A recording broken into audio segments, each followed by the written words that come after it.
Hi there, my name is Nicole Coyne. I am a licensed psychotherapist. I'm also a coach and consultant for high achievers and perfectionists. I help support you within the changes you want to make in your life so that you can actually live in your life instead of running through it and checking all the boxes and feel good about what you're doing. Today, I am joined with my wonderful friend Jenna, who's going to do a small introduction on herself. And we're going to just chat today about some questions related to perfectionism, fitness, showing up, being new moms, all the things. Go ahead, Jenna. Amazing. Thank you. Hi, I'm Jenna McAvoy, online lifestyle and body coach. I help high performing women break free from dieting and feel confident in your body sustainably. And yeah, I've been doing this for this is my 10th year this year, 10-year anniversary this year doing this. So yeah. Amazing. 10 years. Can you believe that? I know it's gone so quickly, and things have changed so much as well in terms of who I help. And yeah. Yeah. Who are you helping right now? Who is your ideal client? Tell me about them. So I work with a lot of high achieving professionals who want to break free of this kind of all or nothing mindset with dieting, and actually want to achieve their results. They are super high achievers in terms of work, but when it comes to prioritize themselves and their wellness, they really struggle to do that because life is so busy.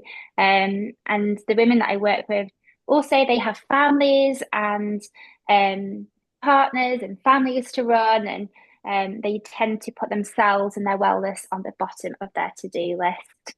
Yeah. No. And I Yeah. think we both fall in that category sometimes too. And remind me, so my daughter is going to be 15 months. How old is your daughter? So my daughter's going to be 18 months. Right. So we Um, expect to, yeah, we're totally aligned here. yeah. And also, like, we met 5 years ago, right? No. Through the COVID days, which is just crazy. And yeah, now we've got toddlers running as wild. Yeah, they're really, really reckless there. But I mean, they have our energy, right? I swear that most of my daughter's energy is stemmed from the idea. Like some mornings she'll wake up and she like have a lazy morning with me, and other mornings she wakes up and she just blasts. And I'm like, where are you going? Like, go get mom coffee. Like, come on, get with the program. It's crazy. Yeah, it is. It's funny how we manage that, isn't it? If just like it's almost like a switch that we have that to be able to deal and cope with it, and we just crack on and get through our day doing all these things to make sure that they're Yeah, okay. that's the total thing too, is like the split brain. I think that's one of the things I didn't expect as much in postpartum is that like anything that I'm doing, I'm still thinking about her. And so I'm constantly in this like state of making changes or adaptations to show up for her, right? And then to attempt to show up for me. Are you seeing this with a lot of your people as well, where they just kind of get stuck in that mentality of like, I have to prioritize this, so it makes it really hard to prioritize myself? Massively. The women that I work with, they're CEOs, they are running businesses, or they're in, really high up positions. And they also have families too. So when it comes to prioritizing themselves, it's so difficult. Like I see quite a lot at the moment is that they really don't almost don't want to Yeah. tackle their wellness sometimes because it's too much. Like it's so overwhelming for them. Um, and it's a real struggle because what happens is we go down like this all or nothing mindset because they can't completely focus on their wellness. Mhm. Um, they can't get in the gym 3 times a week or 4 times a week, and they can't be absolutely perfect in terms of their calories and their food. So therefore they don't do it at all. And then they have this kind of inner critic as well of I must finish this or do this at work before I could possibly do this in terms of my wellness, but I can't do that part of my wellness. So it's like this vicious circle. Does that make sense? I don't think I've explained that very well. No, I think that this is exactly one of the things you and I were talking about previously too, is like the sneaky way that perfectionism sneaks up on us, right? Because a lot of people struggle with even identifying what a perfectionist is. And then like the most baseline definition of this is you want to have all of your things together, right? Like you desperately desire to have all of your stuff together. And when you don't get there, you criticize and you show up in this like really negative space of, I'm not enough.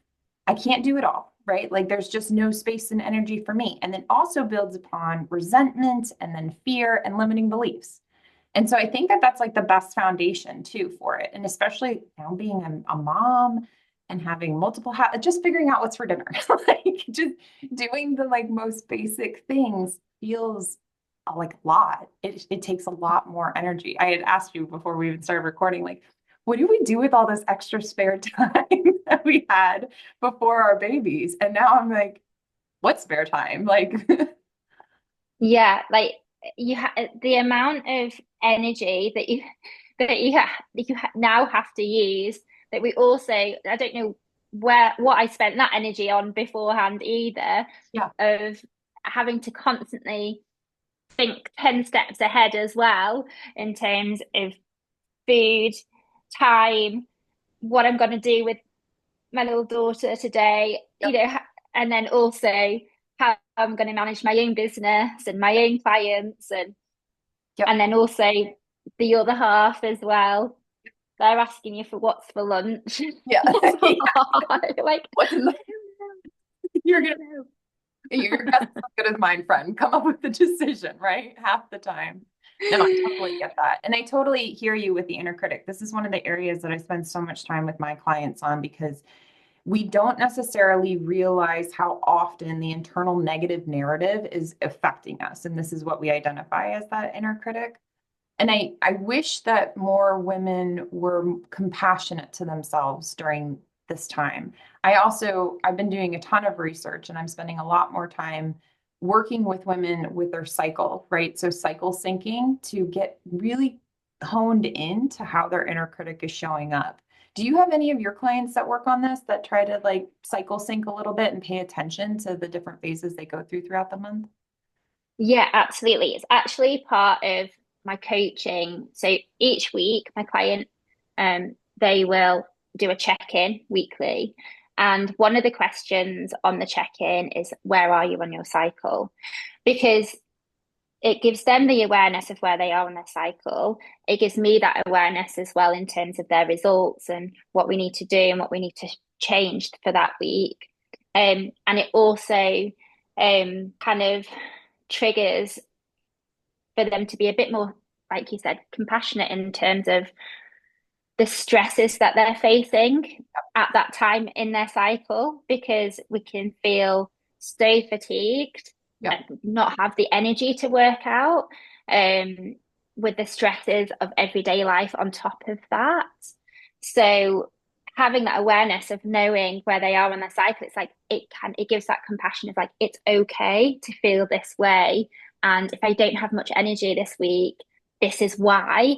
And actually, rather than going and smashing yourself in the gym, today I'm just going to actually concentrate on doing some yoga or some Pilates, something a little bit lighter, or I'm going to go to the gym, but I'm just going to lift a little bit lighter. I've done it. I've done my workout. It's given me the energy to kind of give to everything else in my life, and because it uplifts your mood. Yeah. And then also the other side of that is we can sometimes use our cycle as a little bit of an excuse of not doing things as well. Like, I can't do it, I'm not doing it. And going down that all or nothing mindset again, of using that as a bit of an excuse. But use that in terms of checking in with yourself of what you can and you can't do, what you should and shouldn't be doing.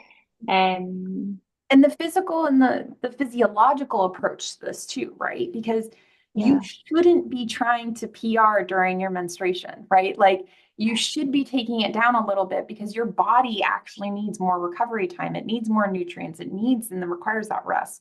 I think when we're working with high achievers and perfectionists, we're constantly trying to hit and move that goalpost, and we're not giving ourselves any level of self-compassion. So we assume that we show up the same on our workout as day one as we do day 15, and that's not the case a lot of the times.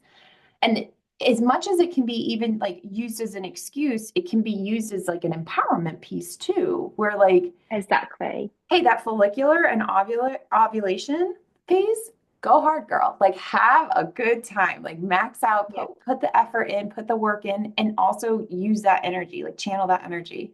I'm working on this guide right now. And one of the things that I say in there very specifically for the follicular and the ovulation is like, sign up for the stuff, do the stuff, like level into it and get into your productivity, get into your fitness, get into the like the really good meal planning, but don't overcommit yourself because Yeah. you're not going to be in that same phase when you hit luteal and when you hit menstruation. Like you're not going to have that. And so I think that that's a huge benefit that none of us, well, not none of us, but that a lot of us aren't utilizing to optimize their health and their well-being. Yeah, you're absolutely right. Is that we think that we should be, in terms of our wellness, our fitness, our nutrition, is that we should be consistent Mhm. The same. all the time through same when we're going through really busy, stressful times in our lives, when we're faced with travel and holidays, when we're, all these different stresses. Yep. But there's kind of kind of say like there's different kind of gears and we can shift into different gears and you can make the most of those challenges. There's always something you can do and it doesn't matter like how small that is because it'll still push you towards what you want to ideally achieve. Yep. Um, and that's what a lot of my clients really struggle with is because they're constantly faced with all of these challenges every single day. And that's where a lot of ladies they get really stuck in this cycle. And um with coaching, just like yourself, it's working on that mindset. Yep. I think the hardest piece Um, of this, and one of the questions you had previously asked me a while ago was like, where do you see the majority of women that feel like they're not doing it perfectly and get that, yeah, like that yeah, enough piece? And I think that the expectation is the number one thing that we have to constantly mediate and manage, but also allowing ourselves to show up imperfectly in these spaces, right? And my biggest thing too is I'll have a conversation with myself leaving the gym or leaving something, and I'm like, I didn't do enough in that. And I have to redirect my inner critic immediately because I'm like, wait. You got dressed, you showed up, you did the 3 sets that you could do. You ran or walked and did like what felt good. You listened to your body and you didn't overdo it. I either can go into this listening to where I need to be, or I can go in this pushing myself in this expectation that like I should constantly be doing more. And that just floods me, it overwhelms me. And our support isn't always 1,000% around us, especially even now being mothers. Like we have somebody that's totally reliant on us all the time. So the adaptation that exists with that is such a constant. For a lot of the women and individuals that I work with, when we start working on the inner critic, they don't even realize how mean they're being to themselves. Like it, yeah, it almost takes us hearing it as coaches to be like, hey, hi, you're being very harsh to yourself. And with summer coming up, with some of these things, like setting those expectations even higher because they're like, well, I didn't do this through the winter. I didn't take this opportunity out. It's like, yeah, well, winter is sometimes meant for rest. It's meant to recover a little bit. It's meant to recoil. And it's okay that you're going through those cycles, but also the consistency is your best commitment. And then the compassion is the thing that has to go with the consistency. My workout did not go as planned yesterday at all. And I had my daughter running laps and circles around my husband and I when we were trying to work out. And I'm like, you know what? At least I got it in. At least I got in the 3 or 4 things that I wanted to do. I feel good about that. And I have to have acceptance with it that, yeah, I can walk up the stairs easily right now, but I challenge myself in this point all the time where I'm like, that's not going to be conducive of what I actually need. That's not going to be helpful for where I'm at. Yeah. Yeah. And what's one belief or habit that you see with the clients that you work with hold on to that's actually keeping them stuck? Couple. The biggest one is I'm not enough or I'm not doing enough, right? Like that's one of the biggest core beliefs. And that one will rock you to your core because what's happening with that is that you never feel like you can actually fill the bucket and you're always questioning what you can be doing more of. The problem with perfectionists and high achievers a lot of the times is they don't take out time to celebrate their accomplishments. So they're so used to success or so used to accomplishing it. They're like, wait, why am I going to celebrate this? This was the goal that I was working on anyways, right? Like I'm doing it. Like I don't need to stop and celebrate. But the problem with that is that there's no markers for how much they can go above or how much they can go below, which leads into other negative beliefs. Looking at things of like, if I can't do it 100%, I'm not going to do it at all. Like, I'm just not going to show up. Where it's, I really enjoy running, and it's not because I want to be on the treadmill running or running outside. Like, it's not fun. Okay. Running is boring, in my opinion. But I use it as a marker for my challenge. Like, how long does it take me to run a mile on the treadmill? Like, I take that as, okay, this is a great marker for my success. And I walk my dogs every day. So I just look at these small things. And I don't think anybody really realizes, Jenna. I think you and I know, but I don't think other people realize when you're carrying a 20 something pound or however big baby on your back on a carrier, that's a whole new like weight class of what you're achieving in your walk. Yeah, And so absolutely. when we're not conceptualizing how much energy and effort we're actually putting into that, we're we're really cutting ourselves short. And we're really not paying attention to the consistency and the compassion of just showing up as ourselves and going like, hey, I might not have gotten the workout that I wanted today, but tomorrow I might be able to push it a little bit more. Or I might have somebody to watch the baby so I can go to the gym and like get a real workout in and feel success about that. Yeah. Yeah. So with that feeling of not doing enough, is that's the inner critic saying that you should, kind of holding ourselves to the shoulds. Where do those shoulds come from? Yeah. I should have. Where does that come from? Yeah. Expectation. Sometimes it comes from the way we were raised. Right, okay, yeah. Like it comes from, like, if you think about it for a second, like, what did you do on the weekends in your home growing up? Oh, I always say, look, I grew up on the lakes and we were wakeboarding on the lake every weekend. Amazing. Lovely. What were your Yeah. parents doing? My mom was working most of the time. Interesting. And then I was with my stepdad on the boat with his friends and my friends most of the time.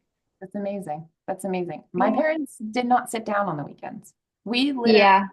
would wake up early, go get coffee, go down to the beach, check out the beach for a few minutes, hit Home Depot or maintenance store. We'd hit these things. We'd do a project. We'd cut the yard. We'd do something fun every single time, but we didn't sit down. And I think a lot of the times when we as adults start to form and as a children, right, we start to form these expectations of like what we need to be doing and Mm. how success looks for us in our lives. And for some people, they didn't have parents that were constantly motivating them, or they had parents that were constantly pushing them, but so goal oriented that when the child was doing something that wasn't aligned with exactly what they wanted them to do, they were called lazy or, you're taking rest. And so rest wasn't seen as productive. And this is what starts to develop our core beliefs of how we see ourselves.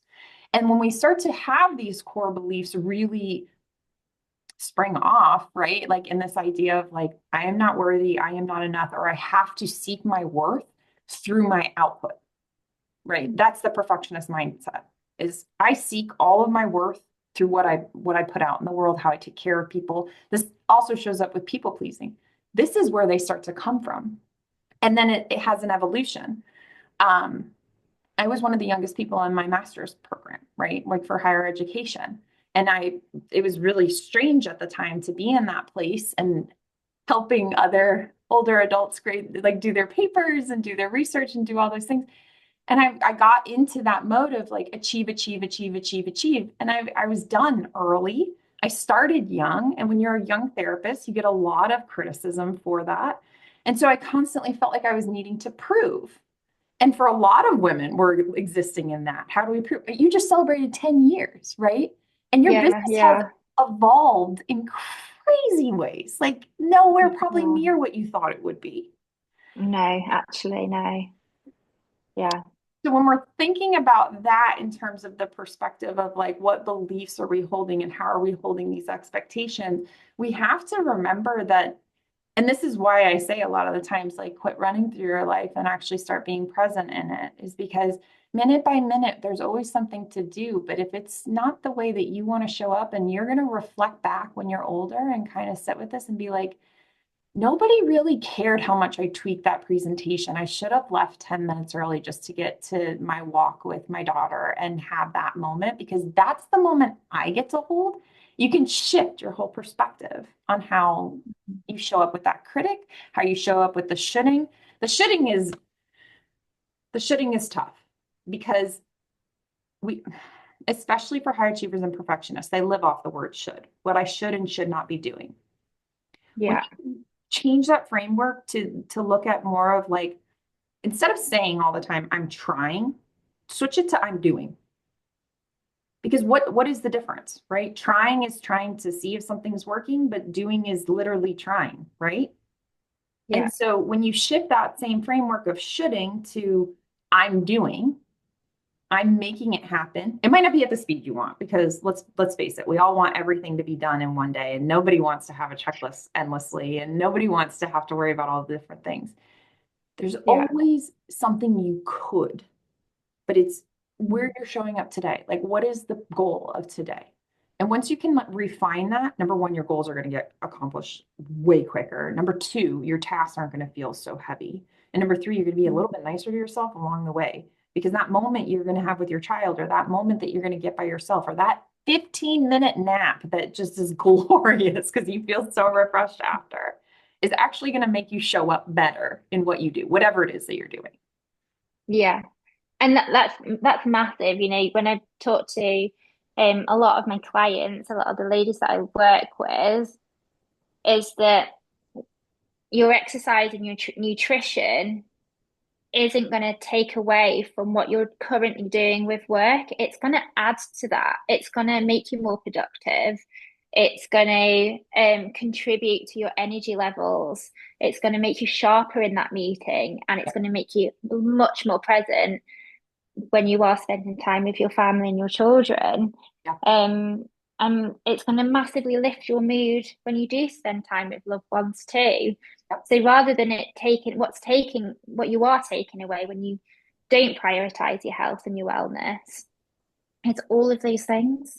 Yeah. All of those things. Yeah. And you're identifying literally one of the best points, which is the big B word of boundaries, right? Like, Yeah. you can get really consistent with your boundaries. And I talk about this one a lot, and I don't think it's talked about enough, but the internal boundary, right? So this is a boundary that we set up that tells us if we go too far in the future, we're really anxious. If we go too far in the past, we're going to probably have some depression, maybe even anxiety, that you reflect on that one time you did that one embarrassing thing at that one event, right?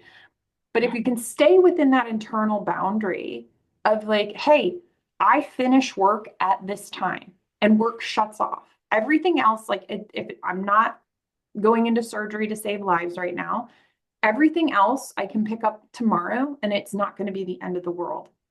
If you can stay within that internal boundary, it changes your inner critic, the shoulding. Like, because what you should be doing is being present with wherever you are. You Yeah. missed your workout? Okay, not a problem. What can you do to make a negotiation with that? Can you make a little bit of a healthier dinner? Can you maybe go for a walk with your family? Like, what is the compensation that can be switched for that piece? Absolutely. And this is exactly, again, like with coaching, is it's finding that flexibility, and especially like, you know, having that kind of rigid thought process of I should be doing this, I should be, you know, cutting out carbs, I should be eating just salads, and I should be training every single day. Mhm. Um, that's just so rigid. But like you've just explained it there, is what can I do? I didn't manage to do that. That's okay. You park it, you draw a line under it. There's either the rest of the day or the next day or the rest of the week. There are so many opportunities to be able just to do that little 1%, which is going to make such a huge difference. Um, so that, yeah, I'm so, like so inspired by this convo. This is great. And the one thing that I wish more people could take away, right? The one thing that and especially with the coaching that the type of coaching that you and I provide, right? It has similarities and it has vast differences. I provide a cognitive coaching that really focuses on your mindset, but then I also include nutrition and wellness and all these different pieces because they all matter and they all make sense in what you're operating. The one thing I wish that more individuals would do, specifically women too, when you set your goals, make them for you and not for anybody else. Like make your goal for you. You want to feel and look good in a pair of jeans or that swimsuit, or you want to have that like health where it's so silly, but like I think about bringing the groceries inside. It's like I don't want to struggle grabbing 6 bags. Like I can do this and probably hold my daughter, and I just want to feel good about being able Yeah. to carry that and not out of breath by the time I get into the home. And these small markers and channeling the goal into, hey, like this is for me, it's not for anybody else, changes the way you show up with the goal. Oh, absolutely, massively. So funny you say that with like lifting groceries. Nobody, like I've been a strength coach, a PT for like I said, like nearly 10 years. And out of those 10 years, 18 months of that is being a mom. Nobody told me how physically demanding that is. Why didn't You've anybody bring these got up to to be us? strong. Oh, I know. I know. The I constant lifting, like you say, like with the carrier, um, the shopping, like shifting, lifting. It's just non-stop. And then the mental load on top of that as well. You've got to be so strong. I feel like I was bamboozled by some of the stuff, or it's just like part of the mom code where you like don't say certain things, right? Like you just like don't give those hints. But we go anywhere, and my daughter is just full throttle running, and I'm like, I didn't wear the shoes for that. Like expectation of that too. I've noticed that, there's had to be I waited a long time to start working out again. I had some issues come up after within my postpartum, and so I gave my body a whole bunch of grace, and I really just like slowed down everything because I couldn't work out. I couldn't physically, everybody was like, "Oh, go for a walk right after your postpartum." It's like that my body's not going to let that happen right now because of what's happened, No, because of the injuries that I experienced. And so one of the things that was really difficult in that experience was telling myself it's okay to not be moving, even though my brain was like, you have to move, you have to do these different types of things. To get into that place of like, hey, like the expectation needs to be need to take care of yourself right now. And then you'll get to this part where you can show up. And now I'm working with my trainer and he's like rebuilding my core and it's awful. yeah, He has a it's daughter. hard. It's really hard. He Yeah. has a daughter too. We talk about all the time. I'm like, I feel like I'm chasing around like something all day. He's like, I know. And that's why we're going to push it hard here. And then you're going to rest and you're going to take that opportunity. And that balancing act is really difficult, but also so empowering when you actually can learn how to do it. Yeah, massively. And I think also as new mums, is that this expectation to bounce back. Yeah. Um, What does that mean? I've definitely, yeah, I mean, I am not someone who has like I know a lot about training and exercise, and trust me, there's no bouncing back. Yeah, Um, and everyone's journeys are so different that you cannot compare yourself to anybody else's literally. um journey of pregnancy, pre and post pregnancy, what that looks like in terms of exercise, that looks like in terms of recovery. It's everyone is so individual. And like yourself, that like I honestly, when I was pregnant, I thought I'm going to do all these amazing videos and coaching all around. Like I've got the course, I've done the course, I've got the certificate, Yep. but I couldn't do it because my Yep. pregnancy and the specialist said, do not lift a single weight during your pregnancy. And I Oh, was gutted, absolutely gutted that I couldn't be like this yoga mom, fitness mom. During my pregnancy, I wasn't allowed to because of yep. complications. Um, and again, like talking about the inner critic and perfectionism, I thought I'd have that perfect pregnancy and that, and it didn't happen. And also afterwards as well, took a bit of time to be able to get back to fitness. Yep. Um, and it's a journey. And I find a lot of women that I work with, and including myself, we put so much pressure on ourselves. Yep. Um, and again, that expectation of where we should be in our journey with having and like it's just so hard when you don't have very much support in terms of childcare and having your own time to be able to do those things and finding those little pockets of time. And yeah, it's an experience, and no one warned me about the toddler stage either. No, I don't remember reading this part in the baby book where everything felt life threatening and my nervous system was going to be wrecked. You bring up a really good point there too. And I have to like be so cognizant. I'm so grateful for the moms that I did have in my postpartum. Like I feel like there was a lot of babies born around the time my daughter was born, within the like 5 month period, right? I had a couple friends that even had babies within the same 2 months of us, right? And they were so different. And at that time, I was like, this is such a different experience. But some of the other moms that I have, or just friends that I have that showed up for me, made a really big difference in the way that like I felt about showing up for myself. Perfectionists struggle with vulnerability and accessing the support.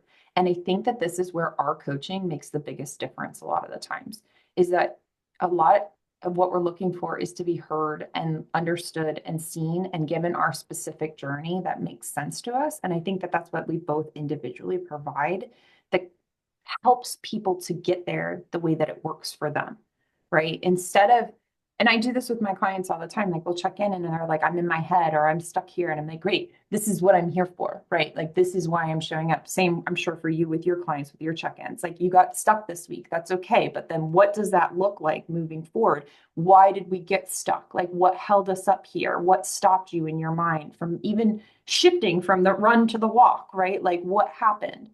And I think that when you live in that existence, you are constantly, like both you and I are constantly trying to manage this on our own all the time, right? But then also, too, it is very helpful to be that compassionate sounding board to someone. And I think that's what a lot of our clients get the benefit out of, is learning how to change that thinking and getting that real compassion. Absolutely, I couldn't agree more. Um, Having that accountability of a coach, um, is incredible in terms of like being a like you just said, like shifting you forward and overcome those obstacles and those struggles. And that's also kind of battling that inner critic Yeah. of um those shoulds. Like a lot of my check-ins, like I didn't do this, and they feel guilty for Mhm. not being able to complete something that we set out the week before.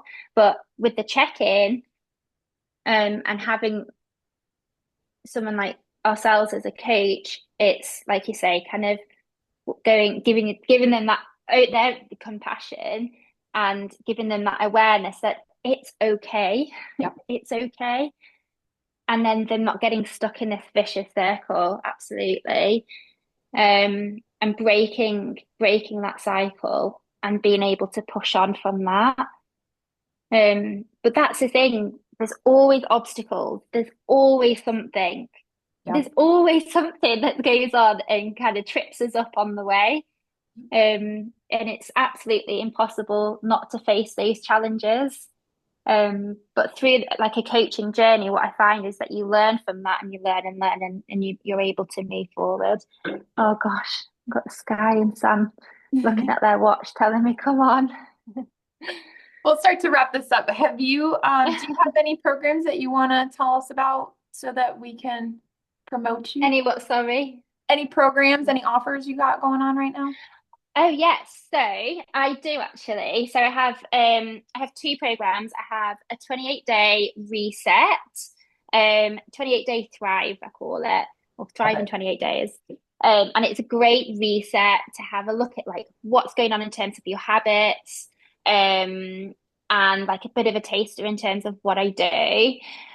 And then also the one-to-one coaching that I do, looking into mindset, exercise, nutrition, sleep, stress, like a whole 360 approach in terms of your health and wellness, to be able to get towards your goal, whatever that might be. It doesn't have to be just like weight loss, it can be strength, fitness, anything that you kind of want to achieve in terms of your wellness and your health and your fitness. Amazing. What about yourself? I have a few individual coaching spots available to help perfectionists overcome different mindset challenges, manage stress better, learn how to be more emotionally intelligent, show up with themselves. But I also have some smaller items that are coming out. So I have a menstrual cycle syncing guide that's coming out to help women with getting in tune with their mental health as well as their physical eating, nutrition, all the things in that guide. I have a Yeah, self-compassion guide that's available right now, and I have an inner critic guide coming out. So check the links below. Do not hesitate to message us if you have any question. Follow us both on Instagram. We're there pretty often.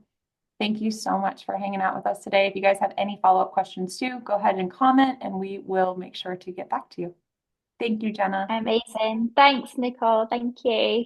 I hope you have the best day today and let's do this again soon.